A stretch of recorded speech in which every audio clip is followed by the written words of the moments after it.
I think it's been a tyranny of about 25 years of trying to get the refining business to leave California. They've been putting in regulations and bureaucracy and taxes and programs to push us out of the state.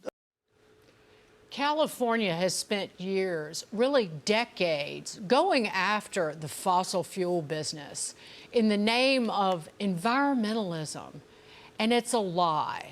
Saying it was planning, the state, a clean energy future when it was all a con. The result, refinery closures.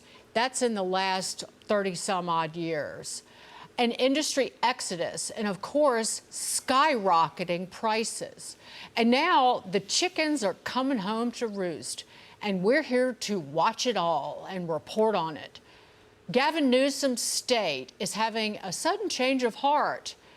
The pompadour of pomposity himself just signed a bill to fast-track approvals for 2,000 new oil and gas wells annually. This is near Bakersfield, California, Kern County, trying to keep energy companies from fleeing California. It may be too little too late. And Newsom, and frankly, all the people in California who voted for him and all the other Democrats, they are getting what they deserve and what they voted for. Mike, to you on this, I mean, you have relatives who are in politics out there. What has happened? Gavin Newsom sued the big oil companies, but California has to import half of the crude that it's still able to refine in the state from places like Saudi Arabia, Iraq, and Brazil.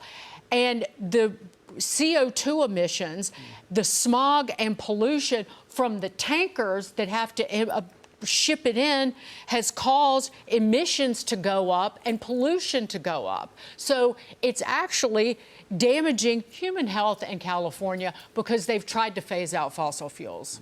Yeah, so my dad lived in California for a long time, and he used to say, like, the crazy people in this country just keep moving west.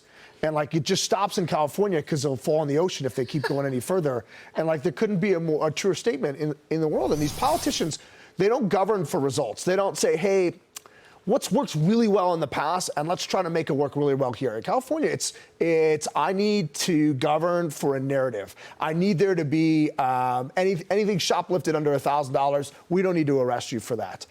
We don't need cash bail. Okay, we don't need to arrest criminals. We want this green utopia. And like what happens with that is you go from 2%.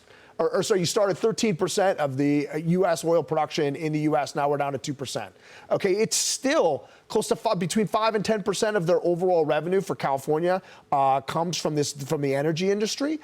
It is an unbelievable state. It is one of the most, if they not most beautiful state in the union. You have technology, you have Hollywood, you have amazing natural resources. Yet somehow these lefties have found a way to almost completely ruin it. And gas is expensive there because of all the regulations, all the rules about the blends. You're talking about the oil that they use to refine, that they have to bring it in, but then they want to make it, you know, cleaner than clean. It's not even, you know, something that you need to do. Our oil here in the United States is very clean. The technology is bringing us cleaner oil. But I don't feel bad for these politicians at all. This is, you know, this is what you asked for, and now you have it, and now you have a problem, and you want to change it. But who's going to want to do business with you after you've shown your true colors? And they get what they vote for, but I sort of feel for people in California because not everyone is voting for this, and so I'm reminded of our plight here in New York City, yeah, exactly. where we're not all voting for, you know, socialism to come and nip at our heels, but it's happening. And so how do you change it? I don't know. California was a red state until there was a couple of judicial rulings in the 80s, and then Reagan's amnesty, massive amounts of illegal immigration, and then the next generation's not illegal. Right. So you have imported a new population into the state over the last generation, and now it's the bluest of blue, and look what's happening Well, to it's it. only gotten stronger with the open border the last 4 years under Joe Biden. I mean, that's what I always said the point of the whole operation was to change demographics and make sure those blue states get bluer, and there are more blue voters here that will populate and sprinkle throughout. But it's very frustrating because of the way the census is done. They don't get penalized. You have the numbers of people, the businesses and residents leaving California because of the high cost of living, because of crime in some of the cities, et cetera. And those people have been replaced, that's the word, replaced, by people who are here illegally. And so their number of seats in Congress doesn't change, their electoral college votes don't change, the aid from the federal government doesn't change. California has 2 billion barrels of oil in reserves. They could go after that. They've been refusing to do it, like New York refusing to do shale drilling, et cetera. These states have penalized themselves and their citizens by denying them $150,000 a year jobs, and also because price of gas is $4.65 instead of $3.20 around the country. It's outrageous. And by the way, I think this flip-flop by Gavin Newsom, another flip-flop, I think all this stuff is come home to haunt him if he actually wants to run for president. Well, he looks stupid. Yeah, also you should not trust politicians to fix the problems that they created. Like, they're the wrong people. And I'm glad you brought up this flip-flop. So he says they're going to fast-track 2,000 wells.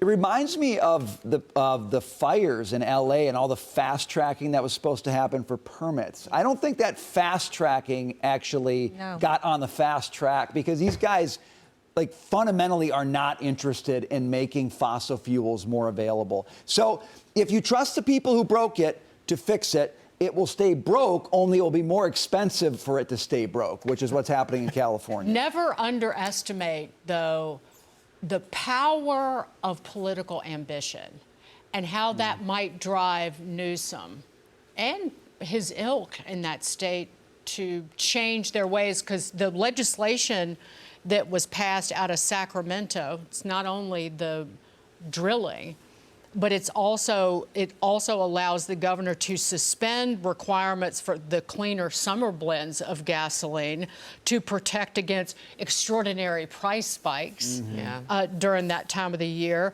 They also will allow the consideration of importing gasoline blends from other states that don't comply with the very, very strict blends. So I will read this quote because it's so delicious from the Wall Street Journal editorial about this.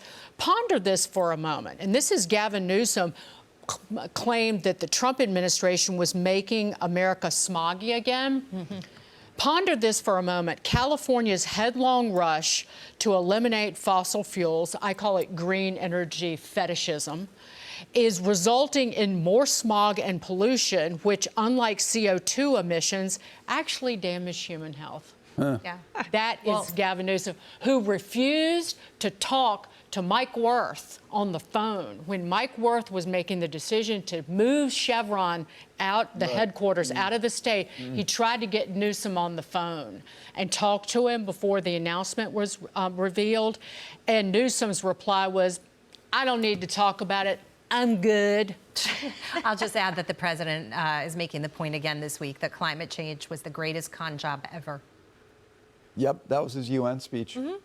And it's not environmentalism, by the way, because they don't care about the wildlife and the planet. True. As we see with the windmills in the sea that are killing our whales.